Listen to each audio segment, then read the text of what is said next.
Vamos construir um algoritmo para a última operação, a operação remover um elemento da lista?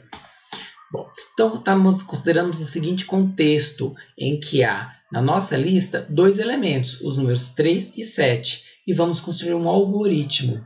Tudo bem?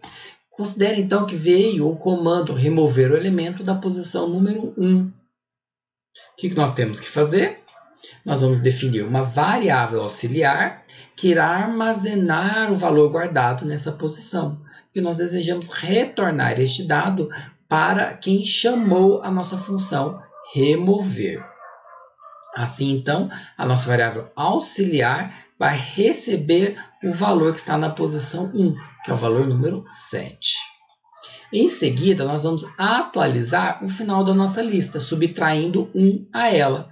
A nossa variável final valia 1, 1 menos 1, agora é 0. Significando o quê? Que todos os números que estão na posição à frente de final até o fim do nosso vetor, ou seja, final 0, 0 mais 1. Então, da posição 1 até o final do nosso vetor, que é 4, os números são inválidos. Então, agora nós só temos o número 3, que é válido no nosso vetor.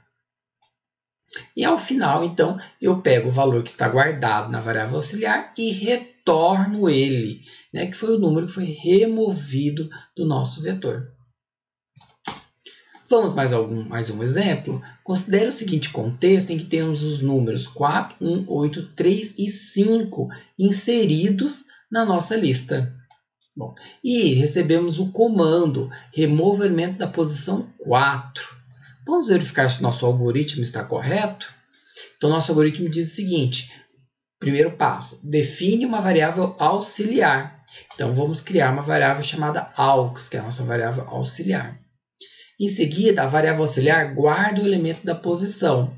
Se a posição 4 é o elemento que eu quero remover, então eu vou pegar o número 5 e vou guardar na variável aux.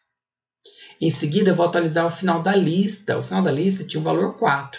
4 menos 1 é 3. Então, agora, o final da nossa lista é a posição 3, que nos diz o seguinte: da posição final em diante, né, a próxima posição final, depois que indica final, né? Então, final mais 1, que é a posição 4, até o fim do nosso vetor, os números são inválidos. Então, ali não temos mais um número válido na posição 4, nós podemos desaparecer com ele nessa imagem. E retorna o valor removido, ou seja, o valor que está em aux é retornado para quem chamou a operação remover. Ótimo, então, nosso algoritmo está indo muito bem. Vamos verificar mais um contexto, que é remova o elemento da posição 1. Bom, se nós considerarmos essa solicitação, nós teremos o seguinte problema, né? Em que da posição 1, o elemento vale ali, né? Nós temos o elemento 1 e o que está adiante são números válidos. E se eu remover este número ali, né? Acontece, nós deixamos um elemento uma posição sem elementos. Então, o que temos que fazer? A partir dos vídeos anteriores, né, nós percebemos que nós temos que transladar os elementos que estão à frente uma casa para trás. Ou seja, o número 8 que está na posição 2 deve ir para a posição 1. Enquanto que o número 3, que está na posição 3, deve vir para a posição 2. Então, nós vamos transladar os elementos da posição mais 1 até o final, uma casa à esquerda. Vamos testar nosso algoritmo? Primeiro, nosso algoritmo diz o seguinte: define uma variável auxiliar. Então, definimos aux, né? E essa variável vai receber o elemento que está na posição que eu quero remover. Então, se eu quero remover o elemento da posição 1, o valor é 1, 1 vai ser guardado na variável aux. E vou transladar os elementos da posição mais 1. Então, a posição 1 mais 1 é 2. Então, o elemento na posição 2 vai para a posição 1. E o elemento que está em seguida, né, que é o elemento 3, né, vai para a posição 2 até que eu chegue ao final. Então, quando o 4 for maior que o final. Então, aí eu transladei os meus elementos. Então, com isso, eu vou atualizar a variável final, porque eu removi um elemento. 3 menos 1 é 2. Então, eu tenho números válidos até a posição 2 do meu vetor. E, por fim, retorna o valor removido. Considere agora, então, que foi solicitado remover o elemento que está na posição 3. Existe elemento na posição 3? Não, né?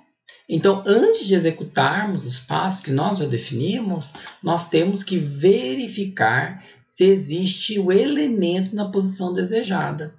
Como é que nós fazemos isso? Verificamos se a posição informada ela é menor ou igual ao valor da variável final. Caso a posição informada seja maior do que o valor da variável final, então é porque não existe elemento naquela posição. E então nós temos que informar o usuário, olha, não existe um elemento válido nesta posição informada. Bom, e agora vamos considerar caso o nosso vetor esteja vazio, né? Nossa lista está vazia, então não há elementos no vetor e o valor de final é menos 1. Bom, o que nós precisamos modificar no nosso algoritmo?